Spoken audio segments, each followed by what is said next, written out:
Welcome back to another episode of Play by Play presented by Win and Lose Sports, sponsored by Project 360 Studios. This is episode number 17, and we're going into week number 18 of the NFL, and we're headed to the NFL playoffs soon. And things are getting very interesting, especially on the NFC side. When you got three of the top four teams who are tied at 11-5, San Francisco 49ers who are 12-4, Cowboys are 11-5, the Lions are 11-5, and the Eagles are at 11-5. Of course, the Cowboys and the Eagles are tied for first place in the NFC East. Of course, Cowboys have the first place position because of the NFC East record. But I think things are good, very interesting, especially this last game of the season. So let's talk about last week and the games that happened last week. The Cowboys edged the Detroit Lions on a some people say controversial call. Of course, Lions fans aren't happy because of the loss. If you've seen the reaction of coach of the Lions, Dan Campbell, to the call and to not winning that game, it was a very controversial call. Of course, if you've seen it with the two linemen reporting, number 70, number 68 reporting as eligible receivers, and the ref saying that only one reported, only number 70 reported. So he informed he informed the announcer official to announce that number 70 was reporting and didn't announce that number 68 was reporting. Of course, that's a problem because that means the Cowboys didn't know that 68 was an eligible receiver, and that causes issues with, of course, defending that player as a receiver, which didn't happen. And they connected and got the 2-point conversion, called the penalty. But the problem I have is Dan Campbell going for two again. And the second time they went for it, Michael Parsons was called offsides. Goff threw an incomplete pass, almost intercepted, and Michael Parsons was called offsides. So they had another try to go for either a field goal or go for two. They chose to go for two again. So instead of kicking the field goal and tying the game and going to overtime, they go for two again, and Goff throws to the tight end, and it's incomplete. So after the bad call, that bad official, referee made the bad call, after the penalty by Michael Parsons, he chooses to go for two again and try to win the game instead of going for one, tying the game and hopes to go into overtime and hopefully win the game then. So you can't put that entire sequence of a bad officiating on the loss. Yeah, it was a bad call, 100%. That he made a bad call. That happens every game. Michael Parsons got held 5 or 10 times in that game and was not called. The tripping call on Hendershot was not a tripping call. He got tripped. So there were plenty of calls in that game that could have went against the Cowboys in favor of the Lions for the Lions to win that game. Unfortunately, it didn't happen that way. And at the end of the game, the coach made a call that he was satisfied with, which is going for two and trying to win the game instead of going for the tie and hopes to win it in overtime. So he had two chances after the bad call, after the bad referee call, to win, to make a better decision to say, okay, let's win the game a different way. He chose not to. He could have ran the ball. He threw the ball 3 times between the 2 and the 10-yard line, when he could have ran the ball. Either of those times, and won the game, but did not and chose not to. So you can't put that all on officiating. Of course, officiating is bad all across the NFL and in the NBA. So you got to take it out of the officials' hands. You can't depend on the officials to make the right call for you to win. And that's obvious. That's obvious in football. That's obvious in the NBA. Unfortunately, they lost. So, and it happens more than one time. And it's not just the Lions that are going through this right now. We've been through it. The Cowboys been through it plenty of times. When you go back to the Green Bay game in Dallas in Green Bay with the Dez Bryant catch, which was a catch that was called incomplete because the ball bounced off his shoulder and he still had control of the ball. The ball never hit the ground. So, I mean, the crying and the complaining about officiating, I mean, it happens. You can't blame the Cowboys. The people say that Cowboys cheated, the Cowboys have to cheat to win, are imbeciles, idiots, because the Cowboys didn't make the call. The Cowboys just followed through by stopping them on the next two plays. That's what the Cowboys did. You capitalize on the mistakes by the other teams, and you capitalize on the mistakes by the officials. That's pro sports. When you look at a few days ago, LeBron James against the Minnesota Timberwolves hit a 3-point shot at the end of the game, and they called it a 2-point shot. They said his toe was on the line. When you look at the replay, his toe was obviously behind the line by a centimeter or by an inch or whatever it was. Officiating is not 100%. There are human mistakes. You can't be perfect. You can't expect perfection out of imperfect beings. Humans are not perfect. They make mistakes, whether it's officiating, whether it's coaching, or if it's the players. So, you can't fault the players for the officials. You can't fault the teams for the officials making bad calls. So, Cowboys cheaters? No. Refs made mistakes? Yes. Cowboys capitalized off of those mistakes? Yes. Any team would. We're not going to give the ball and say, you know what? Yeah, here's the ball back. He did report as a receiver. Here's the ball back. But when you look at the comments of number 68, he said he reported. They asked him, what did you do when you went over to the official? I went over and did what my coach said. I said report. So I don't know if that's the term that you use when you go over to report to an official, to say report, or do you say, hey, I'm reporting as a receiver. I'm number 68. I'm reporting as a receiver. So he said he went over to a receiver and said report.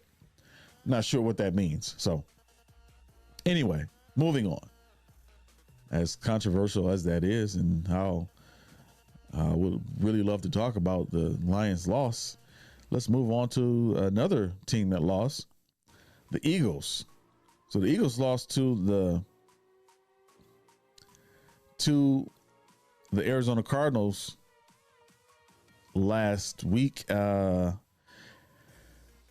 I did pick the Eagles to win this game in hopes that the Cardinals would win because, obviously that'll give the Cowboys a better position in the playoffs. Not that they'll have home field advantage throughout, but if we get the first round at home, that's a benefit because obviously we haven't lost at home in 16 games. So in terms of a football season, we haven't lost in a full season of football at home, but officially in about 2 years, or a year and a half. So that benefits us for the Eagles losing against the Eagles at home. Eagles played. Eagles losing to the Cardinals at home. So the Eagles played a subpar game. I think it was subpar play calling by Nick Sirianni. When you look at the fourth quarter, when you were running the ball. So it's 1st and 20 off of I think it was a holding penalty, and they ran the ball with Jalen Hurts and lost, gained 4 yards. So it was 2nd and 16. 2nd and 16, they run the ball again with Jalen Hurts, and he stopped 4 yards back. So now it's 3rd and 20. So after 1st and 20 after a penalty, they run the ball with Jalen to the right, and he gains 4 yards. So they run almost the exact same play to the right, and they stop it and it's now it's 2nd and 3rd and 20 after the 2nd and 16 run. So at 3rd and 20, then they throw a screen pass to the left, which gets stopped. Like, that play calling right there is very elementary. If you have A.J. Brown, if you have Devontae Smith, a Heisman Trophy winner, why aren't you throwing the ball downfield? That's just baffling to me. Is he not trusting Jalen Hurts' arm at this point? Because you're trying to win the game, unless he didn't care about this game at all and figure, okay, we'll win against the Giants in week 18 and we will have the division. But I think the problem was the fans who weren't happy. You could see the remarks that they had in the stands and the reactions that they had on their faces. It's like, what are we doing here? What are we trying to do here? Like, what the heck is going on? In so many words. So it was subpar play calling by Nick Sirianni. The Cardinals, on the other hand, played a great game. Defense looked remarkable. I've never seen the Cardinals defense look so good other than week 3 when they played the Cowboys. But they played a great game, great play calling on offense. Murray used his legs, which you would like to see more of that. So it was just a great game overall on both sides of the ball by the Cardinals. They beat them 35-31 in Philadelphia. So as much as this game didn't mean much at all to the Cardinals, it meant a lot to other teams like the Cowboys, the 49ers, and the Lions. So it was great that the Cowboys did sneak by the Lions and win that game, and the Eagles losing at the same time, because the last 2 games that the Cowboys lost in Buffalo, in Miami, it's sort of an embarrassment, to say the least, because first of all, the game in Buffalo, it's like they didn't show up. Coach Mike McCarthy didn't show up with play calling. Our defense did not show up at all. Even though Dak threw, I think, 1 interception that game towards the end of the game, he played a decent game. It was just that Mike McCarthy went back to that no trust issue. I don't trust Dak to throw the ball. I don't trust Dak to call certain plays, throw the ball downfield. That's what hurt the team. That continues to hurt the team in games like when we played the Cardinals in week 3 and lost, like when we played the 49ers and lost, like when we played the Eagles, and you watched the time management, and it's not very good. And that's been Mike McCarthy's problem since he got to Dallas. So last week against the Lions in the 4th quarter, we're up already, and you choose to throw. This is 3rd and 1, 3rd and 2, and you choose to throw the ball downfield at that point in time when you should be running the ball, when you got just over a minute left. If you run the ball and get the first down, guess what you could do after that? You can run the clock out. Now, every professional, college, high school, Pop Warner coach knows this, that if you run the ball, you have a chance to run out the clock, because what they're going to do is they're going to start calling timeouts. Now, if you pass the ball, especially on the 3rd down, and if you don't get it, it's going to be incomplete pass, first of all. Second of all, it's going to be fourth down. And third, it's going to stop the clock. So then you're losing on all hands. So on a third down run, if you don't get the first down, guess what? The clock is still running and they have to use that timeout. That's the smart thing to do. It's like Mike McCarthy forgot the elementary rule book of play calling in the fourth quarter under 2 minutes. I've never coached professional football, college football, high school football, Pop Warner football, but I've watched football my whole life. I'm 46 years old, so I've been watching football for over 40 plus years. And we all know that time management, especially in the fourth quarter, under 2 minutes, is very important and conducive to winning football games. It's just funny to see that. As much success as the Cowboys has had this year, it's disappointing to see that Mike McCarthy is still goes back to the old ways of not trusting Dak and not doing well with time management. And that's what's going to hurt the Cowboys in the playoffs. It's not going to be Dak throwing interceptions or having a bad game. It's not going to be CeeDee Lamb who played a phenomenal game, record-breaking game against the Lions. It's not going to be CeeDee Lamb making bad plays that's going to have the Cowboys losing. It's not going to be the defense getting beat with the run game. It's going to be Mike McCarthy's play calling and time management. Because when you look at the Cowboys defense or run defense, they played an excellent run defense against Detroit, who has two decent backs in the backfield with Montgomery leading the way.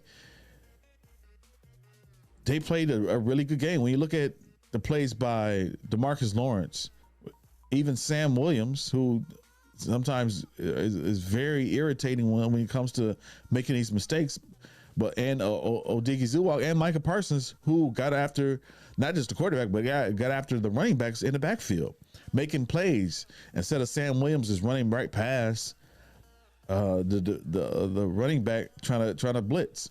So and can't forget about Wilson with the safety blitzes. So when we talk about the Cowboys defense, the run defense, which isn't top tier, but they play a decent run defense against Detroit, and that's the run defense that they need to win in the playoffs, and they can play that way. Of course, the pass defense and the pass rush is phenomenal. It's top 10 or top 3 actually in the NFL. So that's not going to be the reason why the Cowboys don't advance in the playoffs. The reason is going to be that Mike McCarthy's not going to trust Dak against certain teams. He's not going to trust himself with time management and calling the right plays in the fourth quarter under 2 minutes, not calling timeouts when they need to be called, or calling them too soon, or not getting the play in fast enough for Dak to call it without having a delay of game. So that's what you're going to look for when it comes to what's going to happen with the Cowboys in the playoffs. I'm interested to see how they play this game against Washington Sunday, because I hoped in that they're still going to push for winning this game to win this division, the NFC East division, so they can have a easier road in the playoffs. Because if Dallas wins this game, they'll have home field in the wild card. It just won't have the home field if they play against the 49ers. So they have the home field up until they play the 49ers, which would be a great advantage for the Cowboys, especially since they haven't lost at home in 16 games.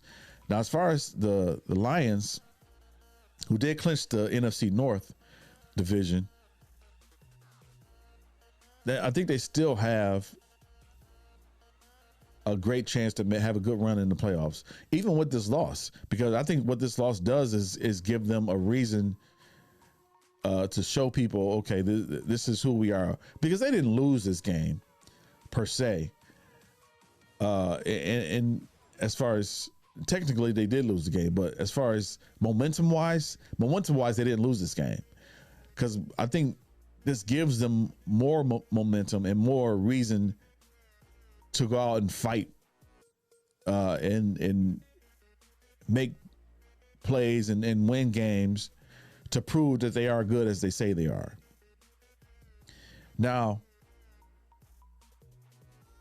what's going to be tough is who they play in the first round, because you got the Buccaneers, who aren't great, the Packers, who aren't great, but they still have, a chance to, and the Rams, who are scary. They did end up losing last week. Did they lose last week against the Giants? No, they did. Let's go back into that one. Look at that game. So the Rams and the Giants. No, the Giants end up winning that game. I think they hit the field goal at the last second. But so they are still a pretty dangerous team when you talk about the NFC playoff picture, and that'll be the team that you don't want to see in the first round. And I think that's the team that the Lions will end up playing in the first round, either the Eagles or the Rams, depending on where the Cowboys and the Eagles place in that first round, in the NFC East division. So in San Francisco, on the other hand, they, of course, they beat Washington, and they'll most likely win this last game of the season and finish 13-4. Who probably going to have the easiest route in the playoffs to the Super Bowl. All they have to do is worry about is staying on task and keeping Brock Purdy protected and not throw interceptions or turn over the ball. The defense has been playing great all year.